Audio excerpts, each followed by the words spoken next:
레위기 5장 1절부터 13절의 말씀을 찾으셨으면 함께 읽겠습니다.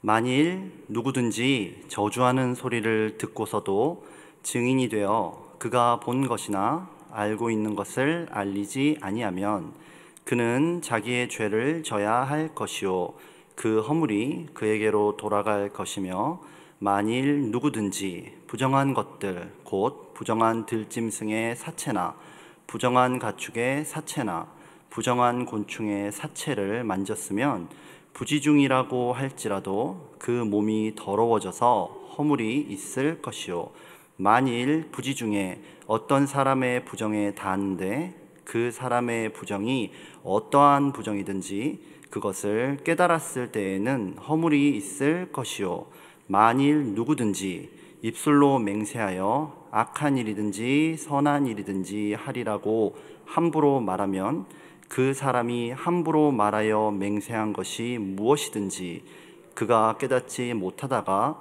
그것을 깨닫게 되었을 때에는 그 중 하나에 그에게 허물이 있을 것이니, 이 중 하나에 허물이 있을 때에는 아무 일에 잘못하였노라 자복하고 그 잘못으로 말미암아 여호와께 속죄제를 드리되, 양떼의 암컷 어린 양이나 염소를 끌어다가 속죄제를 드릴 것이요 제사장은 그의 허물을 위하여 속죄할지니라.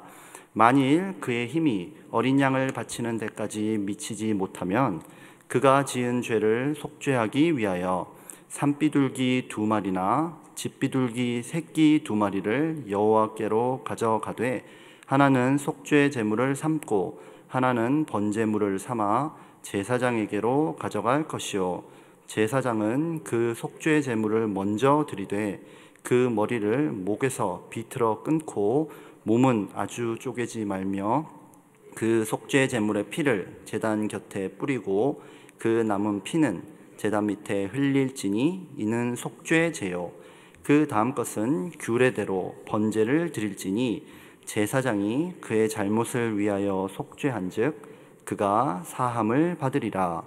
만일 그의 손이 산비둘기 2마리나 집비둘기 2마리에도 미치지 못하면 그의 범죄로 말미암아 고운 가루 10분의 1 에바를 예물로 가져다가 속죄 제물로 드리되, 이는 속죄제인즉 그 위에 기름을 붓지 말며 유향을 놓지 말고 그것을 제사장에게로 가져갈 것이요 제사장은 그것을 기념물로 한 움큼을 가져다가 제단 위 여호와의 화제물 위에서 불사를 지니 이는 속죄제라.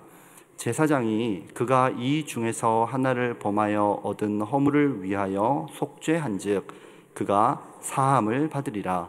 그 나머지는 소제물같이 제사장에게 돌릴지니라. 아멘. 요즘 우리는 레위기 앞부분에 기록되어 있는 5가지 제사, 즉 번제, 소제, 화목제, 속죄제, 속건제에 관한 말씀의 은혜를 나누고 있습니다. 오늘 5장의 본문은 지난 4장에 이어서 속죄제를 다룹니다. 4장에서는 속죄제를 어떻게 드려야 하고 어떤 제물들을 사용하는지에 관해서 말씀했다면, 오늘 본문에서는 속죄제를 드려야 하는 구체적인 죄목이 무엇이며 기존의 제물을 대체할 수 있는 제물은 무엇인지에 관해서 부연 설명하고 있습니다. 마치 4장을 법률 조항이라고 한다면 오늘 읽은 이 5장은 판례 내지는 시행세칙이라고 할 수 있을 것입니다. 하나님께서 이스라엘 백성에게 속죄제를 요구하시는 이유는 무엇일까요? 또 이 말씀은 오늘을 사는 우리에게 어떤 의미를 지니고 있을까요? 저는 오늘 만일 누구든지라는 제목으로 하나님께서 우리에게 주시는 은혜를 나누고자 합니다. 첫째로 속죄제의 영적 의도에 관해서 알아보려고 합니다. 바로 앞 레위기 4장을 보면 사람이 죄를 저질렀을 때에 따라서 직책에 따라서 숫송아지, 순염소, 암염소, 암양 중 하나를 속죄제물로 드려야 했습니다. 제물의 종류는 직책에 따라서 달랐지만 제사를 드리는 사람 입장에서는 이 모든 제물이 상당한 값어치가 나가는 그런 제물이었음이 분명합니다. 한 번 죄를 저지를 때마다 적지 않은 경제적인 지출, 또 시간적인 지출, 심리적인 지출을 해야 한다면 우리는 그런 큰 대가 때문에라도 죄를 짓는 것을 상당히 두려워하게 될 것입니다.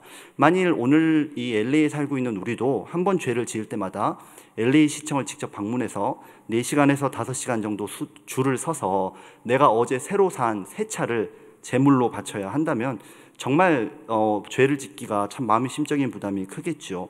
우리가 법을 잘 지키는 이유 중에 하나는 징벌이 있기 때문입니다.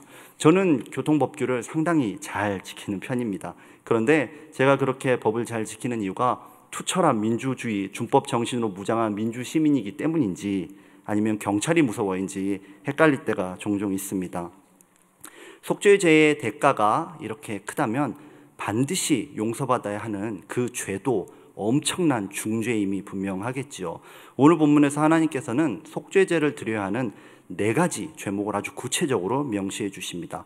하나님 나라 재판장에서 중죄로 지목받는 이 4가지 판례를 제가 읽어드리겠습니다. 바로 진실을 알고도 증언하지 않은 죄, 부정한 짐승이나 곤충의 사체에 접촉한 죄, 부정한 사람과 접촉한 죄, 약속하고 잊어버린 죄입니다. 이 죄들은 정말 죽어 마땅하기에 속죄죄를 드리지 않고서는 절대로 사함받을 수 없는 무시무시한 중죄라고 여러분 혹시 생각이 되십니까? 이것들이 정말 이 시대를 살고 있는 우리에게도 중죄로 여겨질 만한 그런 무시무시한 죄악이라고 생각하십니까? 제가 볼 때는 그나마 증언을 제대로 하지 않은 죄가 가장 중요해 보이긴 하는데요. 이것도 사랑하는 사람이나 친지의 허물을 덮어주기 위해서 거짓말하는 것도 아니고 그냥 침묵하는 것뿐인데도 죄가 됩니다. 이 4가지 판례 가운데 부정에 관한 내용으로 들어가면요, 좀 더 중죄와는 거리가 멀어져 보입니다. 레위기 11장에 언급된 기록을 토대로 제가 말씀드리자면, 만약에 여러분들이 길을 지나가다가 토끼나 돼지를 보았다면 여러분들은 깜짝 놀라게 될 것입니다. 길을 걷다가 도마뱀이냐 카멜레온이 죽은 것을 발로 스치면 여러분들은 바로 속죄죄를 드리러 가야 합니다. 아주 무거운 재물을 가지고 말이죠. 낚시를 하다가 지느러미나 비늘이 없는 새우나 조개가 걸린다면 여러분들은 그날 끝난 것입니다. 그리고 만약에 며칠 전에 출산한 새댁의 집을 방문했습니다. 그런데 그 새댁과 여러분의 손이 닿았다면 여러분들은 부정해지고, 그 손을 가지고 여러분들이 집에 가서 만지는 모든 물건이 부정해집니다. 만지는 족족 부정해지고 맙니다. 중죄라기보다는 일상생활에 너무나도 사소한 영역, 일반적인 영역을 다루는 데 속죄죄의 의미가 있다고 생각되진 않으십니까? 저는 이스라엘 백성의 일상의 삶, 모든 영역에 적용되는 부정과 청결함의 원칙이 영적 정체성과 깊은 관련을 맺고 있다고 생각합니다. 사실 정체성이라고 하면은 무슨 대단한 철학이나 장황한 논리를 따져야 할 것 같지만, 사실 우리의 정체성은 우리 일상생활에 깊이 자리를 잡고 있습니다. 저는 18살에 대학에 진학하면서 고향을 떠났습니다. 그리고 6개월 만에 방학을 맞이해서 고향에 내려왔다가 한 친구를 만났는데요, 저는 평범한 일반 대학에 진학한 반면 이 친구는 사관학교에 진학을 했었습니다. 6개월 만에 정말 멋진 장교 후보생이 되어 있었고, 또 저에게 군입대에 대해서 굉장히 많이 이야기를 했죠. 당시 저는 군입대는커녕 군대에 입대를 위한 신체 검사조차 받지 않은 상황이었는데, 그 친구는 참고로 여자였습니다. 그 여자의 성별을 가졌던 그 친구가 남자의 성별을 가진 저에게 군대 이야기를 1시간 가까이 털어놓는 그런 아주 재밌는 일이 있었습니다. 사격훈련 해봤니? 유격훈련, 산악행군, 화생방훈련. 저는 아직도 이 단어들이 무엇을 의미하는지 구체적으로 잘 모르는데요, 친구와의 대화 가운데 가장 재밌었던 것은 뭐냐면 사관 생도들의 외출 규정이었습니다. 여자 생도들은 외출할 때 반드시 화장을 한다고 합니다. 예뻐 보이기 위해서가 아니라요, 언제나 준비되고 단정한 모습을 보여주기 위해서라고 합니다. 지하철이나 시내버스에서는 좌석이 비어도 절대 앉지 않는다고 합니다. 왜냐하면 그 자리를 본인이 돈을 주고 구매한 것이 아니기 때문에 국민들이 앉도록 반드시 배려한다고 하네요. 그리고 돈을 주고 산 좌석 있지 않습니까? 예를 들면 기차라든지 고속버스 좌석은 앉는답니다. 앉지만 절대로 졸면 안 된답니다. 물론 침을 흘리면 더 안 되겠죠. 가방은 오른쪽 발 옆에 가지런히 반드시 두고 언제든지 자신의 손이 닿을 수 있도록 해야 한다고 합니다. 사관학교 밖에 나오면 아무래도 정체성이 흐려지기 쉽지요. 그런데 일상에서 적용되는 그런 사소해 보이는 외출 규칙들이 그 친구에게는 나는 조국을 지키는 장교다 라는 정체성을 분명히 확인시켜주고 있는 것을 보았습니다. 하나님께서 오늘 지목하신 여러 제목들도 하나같이 보면 일상적이고 구체적입니다. 오늘 본문 5장 1절은 만일 누구든지 라는 말씀으로 시작합니다. 그러니까 누구든지 그것에 노출되어 있고 누구나 저지를 수 있는 것이 죄입니다. 이런 죄야말로 정말 우리 모든 사람이 처해 있는 영적 실존, 또 우리 생활의 실존이라고 생각합니다. 그런데 이 모든 사람을 위한 이 규정이 하나님께서 이스라엘 백성을 올가매고 괴롭히고 힘들게 하려고 제정하신 것이 아니라요, 아침에 눈을 뜨는 순간부터 숨쉬는 모든 순간들, 사람을 만나는 모든 순간들, 대화하는 모든 순간들에 있어서 나는 거룩하게 구별된 하나님의 사람이야 라는 정체성을 확인시켜 줍니다. 속죄죄의 결과가 정결함과 거룩함이라면 속죄죄의 정신은 하나님의 백성을 하나님의 백성 되게 하는 것이라고 하겠습니다. 저는 신약 시대를 사는 우리에게도 속죄죄의 이런 정신이 필수적이라고 생각합니다. 우리는 예수님께서 십자가에서 자신을 속죄의 제물로 드리셨기 때문에 더 이상 이런 속죄 제사가 필요 없다, 이런 세부적인 율법을 따를 필요는 없다라고 말합니다. 이것은 분명히 맞는 말입니다. 그렇지만 좀 더 설명이 필요합니다. 마태복음 5장 17절에 따르면 예수님은 율법을 폐하러 온 것이 아니라 완성하기 위해서 오셨지요. 예수님의 속죄 제사 이후 우리는 더 이상 율법에 규정되어 있는 부정한 짐승 혹은 곤충, 불결한 짐승이나 음식과의 구별을 통해서 우리의 영적 정체성을 확인할 필요는 없습니다. 그렇지만 그렇게 율법이 폐기된 것이 아니라 우리에게는 새로운 정체성이 주어지는데요, 그것은 더 확실하고 더 완벽한 정체성, 바로 그리스도를 내 인생의 주인으로 따르는 자, 그리스도인이라는 새롭고도 멋진 영적 정체성이 생겼기 때문입니다. 예수님으로 인해서 우리의 죄악된 옛 자아는 완전히 십자가에서 죽었고 그분의 부활과 함께 우리가 새로운 사람으로 거듭났기 때문에 우리는 더 이상 율법의 규정을 지킬 필요는 없지만 예수님과 함께하는 예수님의 사람이라는 거룩한 정체성으로 살아야 하는 줄 믿으시기 바랍니다. 갈라디아서 2장 20절 말씀을 한번 읽어보겠습니다. 내가 그리스도와 함께 십자가에 못 박혔나니 그런즉 이제는 내가 사는 것이 아니요 오직 내 안에 그리스도께서 사시는 것이라. 아멘. 이제 우리는 무엇을 해야 합니까? 이스라엘 백성이 일상에서 하늘의 새, 뛰어다니는 곤충, 내 옆에 있는 사람 한 명 한 명을 볼 때마다 정결함과 부정함을 구별했듯이 우리는 사업장에서 만나는 동료에게 건네는 사소한 말 한마디, 아내와 남편, 또 나의 자녀를 바라보는 사소해 보이는 눈빛 하나, 학교에서 시험 문제를 푸는 양심적인 태도 하나, 여러분들이 오늘 스마트폰을 통해서 검색하게 될 단어 하나, 아무도 보지 않는 곳에서 보고 있는 유튜브 동영상 하나, 이 모든 것에까지 그리스도로 옷 입고 그리스도께서 주신 그리스도인이라는 정체성으로 살아야 할 것입니다. 로마서 13장 14절 말씀을 읽어보겠습니다. 오직 주 예수 그리스도로 옷 입고 정욕을 위하여 육신의 일을 도모하지 말라. 아멘. 두 번째로 저는 제물에 담긴 하나님의 뜻을 알아보고자 합니다. 앞서 본 것처럼 누구든지 죄를 짓기 때문에 누구든지 제물을 드려야 합니다. 레위기 5장 6절에서는 그 잘못으로 말미암아 여호와께 속죄제를 드리되 양떼의 암컷 어린 양이나 염소를 끌어다가 속죄제를 드릴 것이요 라고 명령합니다. 레위기 4장에 기록되어 있는 제물의 목록과 오늘 읽은 이 본문의 목록을 비교해 보자면은 오늘 이 시행세칙이 규정하고 있는 속죄제사는 평민에 해당하는 제사라고 할 수 있습니다. 암양이나 암염소를 드려야 하는데요, 만약에 경제적인 형편이 되지 않는다면 산비둘기나 집비둘기를 드릴 수도 있습니다. 그런데 이것마저 되지 않는다면 곡식가루의 10분의 1 에바, 그러니까 우리가 자주 마시는 콜라병, 큰 페트병, 그 콜라병에 가득 곡식을 채워온다면 그것만으로도 속죄제사가 가능해집니다. 속죄제물이 할인되고 있는 것 같은 느낌 혹시 여러분 받으십니까?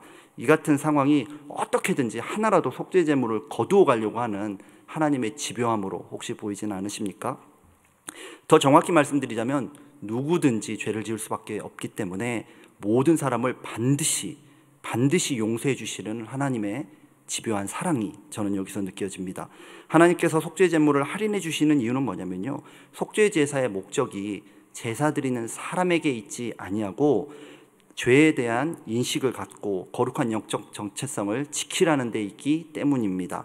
그런데 한 가지 이유가 더 있습니다. 그것은 뭐냐면 바로 제사를 받으시며 죄를 사하실 수 있는 유일한 주권자이신 하나님께서 우리들의 죄를 용서해 주시기로 결심하셨기 때문입니다. 하나님의 이 결심에 대한 대가는 사실 너무나 가혹했습니다. 하나님께서 우리 죄를 용서하시려고 온갖 노력을 다하셨지만 그 효력은 일시적일 뿐이었고요. 죄악은 이스라엘의 전 역사 가운데 반복을 거듭했습니다. 선민 이스라엘이 그랬다면 우리들은 말할 것도 없었겠지요.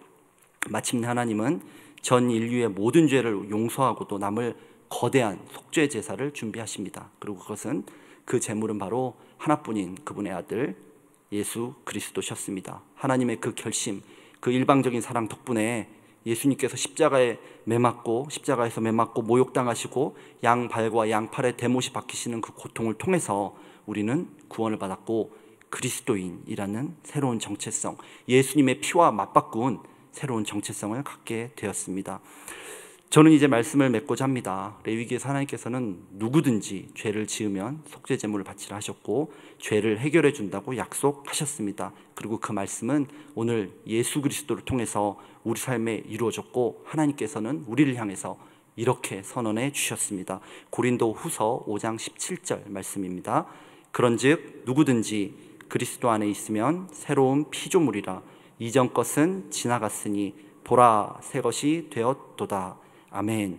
저는 오늘 하루 여러분이 먹든지 마시든지 무엇을 하든지 그리스도 안에서 성령으로 말미암아 놀랍게 구원받은 자의 삶을 살 것이라고 확신합니다. 왜냐하면 하나님께서 바로 우리를 구원하기로 작정하시고 그분의 하나뿐인 아들을 보내주셨기 때문입니다. 기도하겠습니다. 사랑과 은혜가 충만하신 주님 감사합니다. 하나님께서는 속죄 제사를 통해 이스라엘 백성에게 새로운 생명과 정체성을 주셨습니다. 그리고 오늘 우리에게는 예수님을 통해 새로운 피조물, 새로운 영적 정체성을 주셨습니다. 오늘 하루도 예수님의 거룩한 희생을 통해 주신 이 값진 정체성을 자랑하고 드러내고 표현하고 확인하는 삶 살게 하여 주옵소서. 모든 것에 감사드리며 예수님의 이름으로 기도합니다. 아멘.